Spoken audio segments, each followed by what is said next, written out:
इयत्ता 10वी विज्ञान 2 पाठ पहिला आनुवंशिकता आणि उत्क्रांती। मी श्वेता ठाकूर काशीदास गेलाबाई हायस्कूल आगाशी येथे शिक्षिका आहे आणि महाराष्ट्र अभ्यासक्रम व पाठ्यपुस्तक निर्मिती मंडळाची सदस्य आहे। आता एका नव्या संकल्पनेकडे वळतोय आपण। पहिलं चित्र बघाल तर तुम्हाला पाला खाणारा जिराफ दिसतोय। जिराफाची आवड आहे की तो उंचावरचा पाला खातो, तर त्याला कसली गरज आहे उंच मानेची। म्हटल्यावर तो मान वर करून करून करून तुम्हाला 4 चित्रांमध्ये लक्षात आलं की जिराफाच्या मानेची उंची वाढली, लांब झाली, मान उंच झाली। दुसरं चित्र दिसतंय त्याच्या शहामृग, एमू याच्यासारखे पक्षी आहेत। इतर पक्ष्यांपेक्षा काय वेगळे आहेत ते, तर त्यांची शरीर खूप असे बोजड आहेत, पक्ष्यांच्या मानाने जड आहेत, पाय लांब आहेत, मान लांब आहे। अशा पक्ष्यांना इतर पक्ष्यांसारखं पटापट उडता येत नाही, ते चालतात धावतात व्यवस्थित, पण उडणं फार कमी झाल्यामुळे त्यांचे पंख बघाल तुम्ही तर शरीराच्या मानाने खूप तोकडे पंख आहेत शहामृग, एमू यांचे। तिसऱ्या चित्रात बघाल तर इथे एक लोहार दिसतोय की सतत लोखंडाचे घाव घालून, घण घालून त्याचे खांदे, छातीचे स्नायू, हाडाचे दंडाचे स्नायू मजबूत झालेले आहेत। चौथ्या चित्रात सापसरडी दिसते। तर सापसरडीची सवय काय, तर ती जमिनीमध्ये खणून बिळा करून राहते। अशा ह्याच्यात त्या पायांचा तिला अडथळा व्हायला लागला असेल आणि खणण्याच्या सवयीमुळे त्या पाय निरुपयोगी किंवा ठरल्यामुळे पायांचा वापर कमी झाला। आधीच ते सरपटत चालतात प्राणी, पायाच्या सहाय्याने चालत नाही। त्याच्यात खणण्याच्या सवयीमुळे जर पायांचा अडथळा व्हायला लागला तर हळूहळू पायांची लांबी कमी होत होत होत हळूहळू पाय नाहीसे झाले आणि त्यांच्यामधून साप उत्क्रांत झाला। हा आहे लॅमार्कवाद, लॅमार्किझम। इंद्रियाचा वापर किंवा न वापर होण्याचा सिद्धांत। या चारही उदाहरणांमध्ये आपण पाहिलं की सजीवांच्या शरीरात जे बदल होतात त्याच्या मागे सजीवांनी केलेले प्रयत्न कारणीभूत असतात किंवा कधी कधी आळस कारणीभूत असतो। ज्यांचा वापर होतो ते अवयव विकसित होतात। उदाहरणार्थ जिराफाची मान किंवा लोहाराच्या खांद्याच्या दंडाचे स्नायू। तर वापर न झालेल्या अवयवांचा ऱ्हास होतो किंवा त्यांचं काम कमी होत जातं। उदाहरणार्थ शहामृग, एमूचे पंख, सापसरडीचे पाय, हळूहळू त्यांचा ऱ्हास झाला किंवा कामाची क्षमता कमी झाली। ही वापर किंवा न वापर केल्यामुळे जी वैशिष्ट्य आहेत त्यांना मिळवलेली वैशिष्ट्य म्हणतात आणि ती एका पिढीकडून दुसऱ्या पिढीकडे संक्रमित होतात, हे लॅमार्क नावाच्या शास्त्रज्ञांनी सांगितलं। म्हणून ह्यालाच मिळवलेल्या बदलांच्या संक्रमणाचा सिद्धांत। सजीव बदल मिळवतात वापर किंवा न वापराने आणि ते पुढच्या पिढीत संक्रमित करतात असं त्याचं म्हणणं होतं। त्यांनी सांगितलेल्या शरीरातील अंगांचा विकास किंवा ऱ्हास जीवशास्त्रज्ञांनी मान्य केला, पण त्याचे पिढी दर पिढी संक्रमण होतं हे मात्र अमान्य झालं। कारण तुम्ही शिकलाय संक्रमण करतात डीएनए मधले जीन्स, तर वापर किंवा न वापरामुळे जीन्स मध्ये बदल होईल हे काही शास्त्रज्ञांना मान्य झालं नाही। म्हणून लॅमार्कवाद थोडासा मागे पडत गेला। इथे अजून एका पुढच्या संकल्पनेकडे आपण वळतोय। या चित्रात मध्ये एक जो पक्षी दिसतोय तो आहे फिंच। त्या फिंच हा पूर्वज आणि त्याच्या पासून ह्या 6 जाती उत्क्रांत झाल्या। वरती तुम्हाला 3 ठिकाणी नेक्टर लिहिलेलं दिसतंय। नेक्टरचा अर्थ फुलांमधला मध। हे जे पक्षी आहेत वरचे 3, त्यांना अन्न आहे मध त्यांचं, आणि त्याच्यामुळे त्यांची चोच बघा या मूळच्या पूर्वजापेक्षा लांब झालीये, टोकदार झालीये। तर अमाकिही नावाचा जो आहे इन्सेक्ट पक्षी, तो मध आणि कीटक दोन्ही खातो, त्याच्यामुळे त्याची चोच आहे ती आणखी टोकदार आणि लांब झाली इतरांपेक्षा. आता खालची 3 चित्र बघा. या तिघांचंही अन्न आहे किडे आणि कीटक. त्याच्यामुळे त्यांच्या चोची टोकदार झाल्यात, वळल्यात, बाकदार. तर हा शेवटचा जो पक्षी आहे निहोआ फिंच, त्याचं अन्न किडे, कीटक, बिया, इतर पक्ष्यांची अंडी असं असल्यामुळे ह्याची चोच मात्र जरा इतरांपेक्षा वेगळी आहे. ती मजबूत आणि फळं किंवा बिया फोडण्यासारखी झालेली आहे. या सगळ्यातून काय दिसतं तर अन्नाच्या सवयीमुळे एकाच प्रजातीपासून 6 वेगवेगळ्या प्रजाती हळूहळू निर्माण झाल्या. ह्या प्रजाती आहेत वेगवेगळ्या.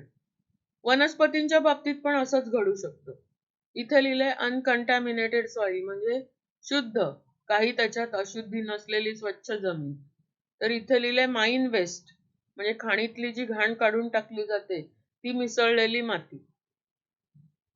एकाच जातीचं गवत दोन्हीकडे वाढले, पण कसं आहे या खराब जमिनीमध्ये वाढण्यासाठी त्या गवताच्या शरीरामध्ये काही वेगळे गुणधर्म आले.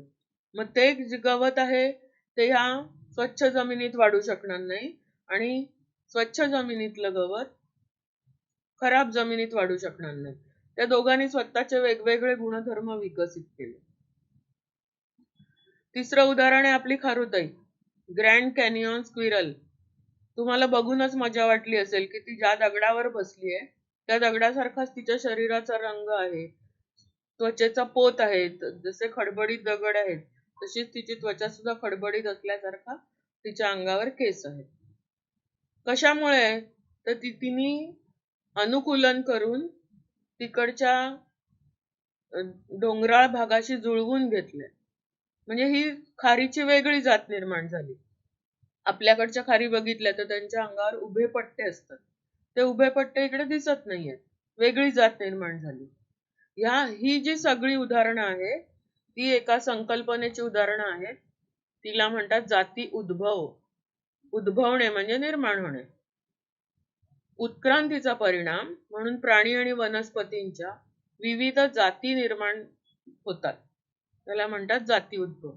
आता जाती म्हणजे शास्त्राच्या भाषेत काय तर नैसर्गिक फलनाद्वारे फलनक्षम संतती म्हणजे पुन्हा नवीन पिढ्या निर्माण करण्याची क्षमता ज्यांच्यात आहे त्या फलनक्षम संतती जे निर्माण करू शकतात असे सजीवांचा गट. मग ते प्राणी असतील, त्या वनस्पती असतील, काही असेल, अशांना म्हणतात जाती. म्हणजे माणूस ही एक जात आहे, वडाचं झाड दुसरी जात आहे, शेवाळ तिसरी जात आहे. अशा कोट्यावधी जाती पृथ्वीवर अस्तित्वात आहे. आपण ह्या प्रकरणाच्या सुरुवातीलाच शिकलो. प्रत्येक जाती विशिष्ट भौगोलिक स्थितीमध्ये वाढते. त्यांचा आहार, विहार, फलन क्षमता, समागम काळ वेगवेगळा असतो, त्यामुळे त्या जातीची वैशिष्ट्य टिकून राहतात. एका जातीपासून दुसरी नवीन जात निर्माण होण्यासाठी काय काय कारणीभूत ठरू शकतं तर आहे जनुकीय बदल. त्यांच्या जीन्स मध्येच बदल होतात आणि नवीन जात निर्माण होते. भौगोलिक बदल, आता आपण बघितलं ते खारीचं उदाहरण, भौगोलिक परिस्थितीप्रमाणे तिच्या शरीरात बदल झाले. पुनरुत्पादनीय बदल, ह्या कारणांमुळे एका जातीपासून दुसरी नवी जात निर्माण होते. तर अलगीकरण हा काय प्रकार आहे, भौगोलिक अलगीकरण किंवा पुनरुत्पादनीय अलगीकरण. याचं एक उदाहरण पुढे आपण बघणारच आहोत. भूकंपामुळे, नदीमुळे जर नदी पार केली काही सजीवांनी आणि एका भागातले सजीव दुसऱ्या भागात गेले आणि तिकडची जर परिस्थिती वेगळी असेल तर तिकडच्या परिस्थितीनुसार त्यांच्या शरीरात बदल होतात आणि ते पुढच्या पिढ्यांमध्ये जातात. म्हणजेच मूळच्या जातीपेक्षा नवीन जात निर्माण झाली. तसंच पुनरुत्पादनीय अलगीकरण झालं, वेगळे झाले मूळच्या सजीवापासून तर वेगळी जात निर्माण होते, त्याला म्हणतात जाती बदल किंवा जाती उद्भव, स्पेसिएशन. आता आपण थोडक्यात बघणार आहोत माणसाच्या शरीरात कशी उत्क्रांती झाली. तुम्ही ऐकलं असेल की आपले पूर्वज कोणतं माकड, तर खरोखर कसं होतं सुमारे 7 कोटी वर्षांपूर्वी शेवटचे डायनोसॉर पृथ्वीवर नाहीसे झाले तेव्हा आफ्रिकेमध्ये लेमूर प्रमाणे दिसणारे प्राणी म्हणजे आजचा जो लेमूर नावाचा माकडाची जात आहे तसे माकडासारखे प्राणी त्या डायनोसॉरच्या काही उरलेल्यांमधून विकसित झाले असावेत असा एक अंदाज आहे. आणखी 3 कोटी वर्ष गेली. 4 कोटी वर्षांपूर्वी माकडासारख्या दिसणाऱ्या या प्राण्यांच्या शेपट्या नाहीशा झाल्या आणि ते एप सारखे झाले. एप म्हणजे कपी. हे आफ्रिकेत घडत होतं सगळं. नंतर त्याच्यातले काही कपी आशिया खंडात पोचले. आता आपण ऐकलं ना भौगोलिक अलगीकरण. तर आशिया खंडात पोचले आणि त्यांच्यापासून गिबन आणि ओरांगुटान हे तयार झाले. या 2 जाती निर्माण झाल्या. उरलेले जे आफ्रिकेतच राहिले होते त्यांच्यापासून 2.5 कोटी 50 लाख म्हणजे 2.5 कोटी वर्षांपूर्वी त्यांच्यापासून चिंपांझी आणि गोरिला उदयाला आले. मग गिबन, ओरांगुटान, चिंपांझी आणि गोरिला या कपींच्या जाती मानल्या जातात. आणखी काही वर्ष गेली. 2 कोटी वर्षांपूर्वी ताठ उभे राहणारे, हातांचा वापर करणारे आणि पहिला मानव सदृश प्राणी ज्यांना म्हणतात ते रामापिथेकस हे एप अस्तित्वात आले. कपी अस्तित्वात आले. 40 लाख वर्षांपूर्वी दक्षिण आफ्रिकेत जे राहिले होते एप, चिंपांझी आणि गोरिला, त्यांचा विकास झाला आणि ते आकाराने आणखी मोठे होऊन त्यांच्या मेंदूचा विकास होऊन ते आणखी हुशार सुद्धा झाले. आता आपण हे चित्र बघूया.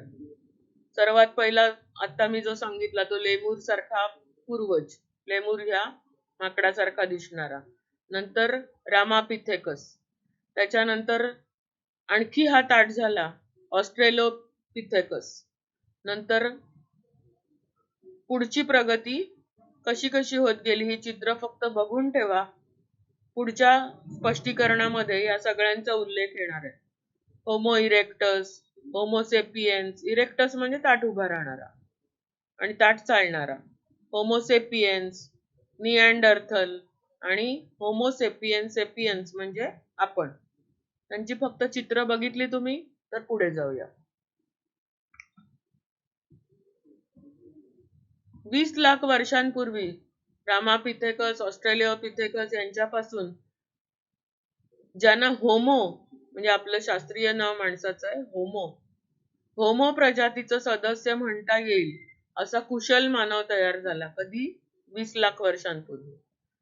त्याच्यानंतर आणखी 5 लाख वर्षांनी म्हणजे 15 लाख वर्षांपूर्वी ताठ चालणाऱ्या माणसाचा म्हणजे होमो इरेक्टस त्याचा विकास झाला.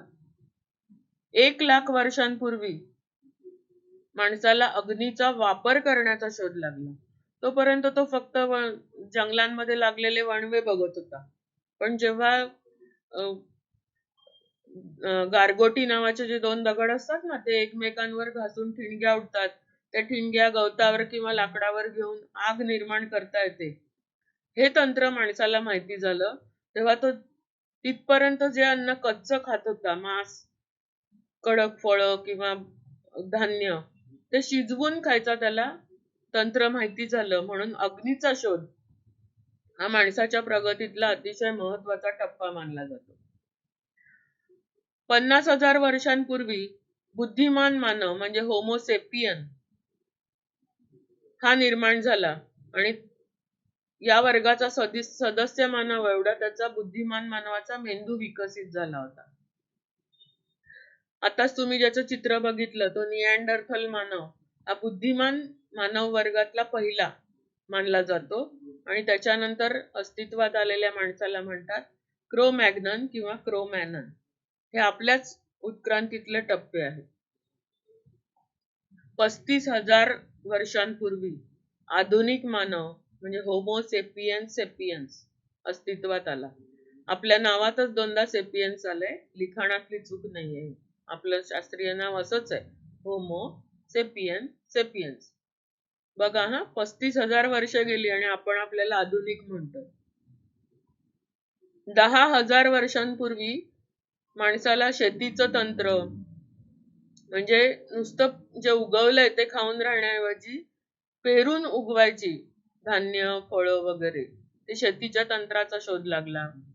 जनावरांचे कळप बाळगले तर त्यांचा आपल्याला कसा उपयोग होतो, दूध मिळतं, शेतीसाठी उपयोग होतो, ह्याचा त्याला शोध लागला.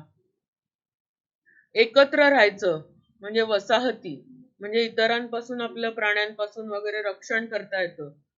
ह्या सगळे जे घटना घडत गेल्या त्याच्यातून 10,000 वर्षांपूर्वी संस्कृतीचा विकास झाला.